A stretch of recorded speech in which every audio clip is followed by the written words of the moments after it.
Go fruit yourself. Hey fruit bats, it's Freely the Banana Girl here. Welcome to another episode. So I just woke up and I was thinking in bed about the whole raw food elitist thing. Are you a raw food elitist? Am I a raw food elitist? Well, I'm going to talk about that more today. When I found this lifestyle over 7 years ago, I was super excited. I was like, this is a lifestyle that's going to get me lean, fit and healthy. I am going to feel amazing, and that is true for the most part. So I got really excited and went and got all the raw food books that I could find. And one in particular, Nature's First Law, had a mantra in there. Cooked food is poison. Cooked food is poison at the end of each chapter. So it became like a mantra in my head. That was kind of the start of my, thinking that cooked food was absolute poison and it shouldn't go in the body. So I always looked at cooked carbohydrates as, if I eat them, they're going to damage my cells, they're really unhealthy for me, they're not good, they should never be in the body. And I started to really get that sort of mentality, that raw is law, as Doug would say. And personally, I find this really damaging. If we do not realize, as raw food educators, if we don't realize that a backup plan, a cooked carbohydrate backup plan is essential to this movement, then we're being really irresponsible. We have to wake up. I mean, people like Doug and Christina and John and Don, they don't provide any backup plan. I mean, if you put out books and videos and information and blogs, and you don't provide a detailed, high-carb, cooked vegan backup plan, then you're being irresponsible. I'm serious about this. It is irresponsible. It is doing damage to the vegan movement. It really is, because I'm telling you, people come to this lifestyle from eating junk food, eating, a lot of rubbish, and they see this lifestyle as a bit of a fad, a bit of a cleanse. I'll do a 30-day challenge, I'll do a 30-day cleanse, and see how I go. They're really excited and everything like that, and that's fantastic. But they start off with the cleanse. They start with the raw food journey for 30 days, and guess what? They get undercarbed, predictably.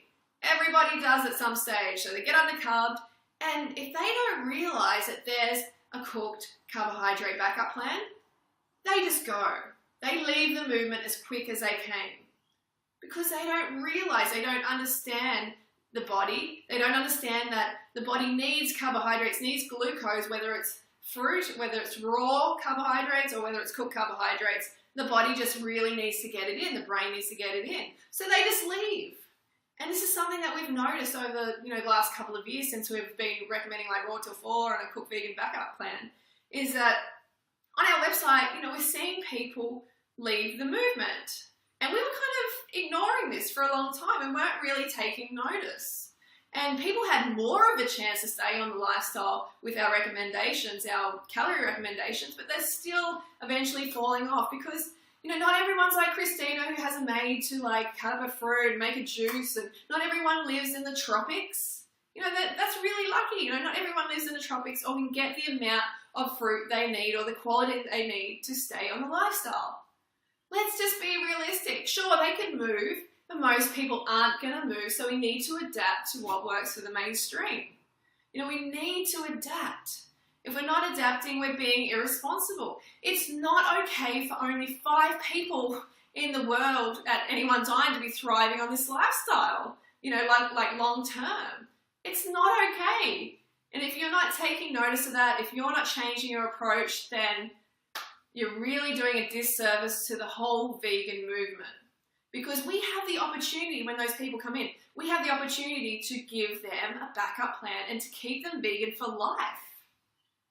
Please think about that very deeply, because this is something that I've thought about a lot, and my main goal in life is to help people, help the animals and help the planet.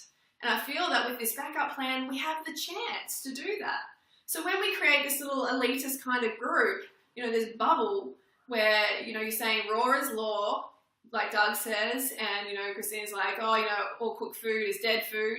When we say this sort of thing, even if we're not consciously trying to create this elitist bubble, we are. Okay, if we're pushing this story onto people, it's kind of like a fairy tale. Yeah, raw is easy, you can do this easy, no problem, blah, blah, blah.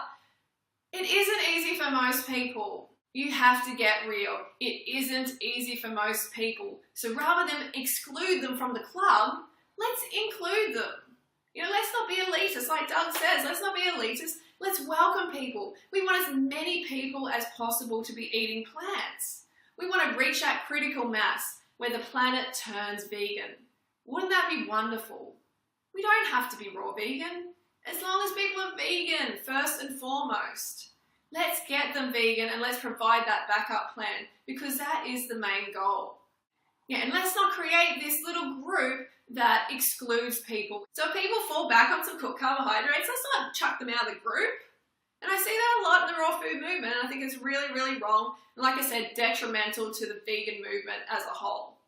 All right, so that's my little rant for today. Don't forget to go fruit or root yourself, and I will see you soon. Have a great week.